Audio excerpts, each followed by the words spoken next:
நந்தவனத்தில் ஓராண்டி 4 மாதமாய் குயவனை வேண்டி கொண்டு வந்தான் ஒரு தோண்டி, அதை கூத்தாடி கூத்தாடி போட்டுடை தாண்டி நந்தவனத்தில் ஓராண்டி.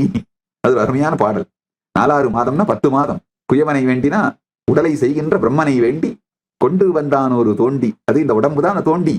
தோண்டி கிடைச்சிச்சு அப்படிங்கிற ஆனந்தத்துல கூத்தாடி கூத்தாடி போட்டுடை தாண்டி. தோண்டி எதுக்காக?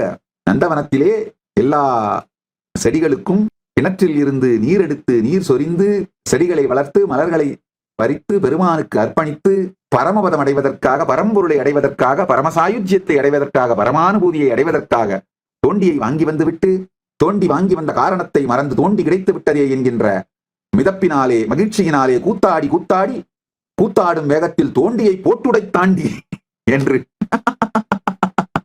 இதைதான் நம்ம பண்ணிட்டு இருக்கிறோம். இதைதான் செய்து கொண்டிருக்கின்றோம். நம்முடைய தமிழ் பழமொழிகளுக்கெல்லாம், பழமொழிகள் இது மாதிரியான சித்தர் பாடல்கள், இதுக்கெல்லாம் ரொம்ப ஆழமான அதிசூக்ஷ்மமான உண்மைகள் உண்டு. தமிழ் ஒரு அருமையான மொழிங்கய்யா. பல அடுக்கு.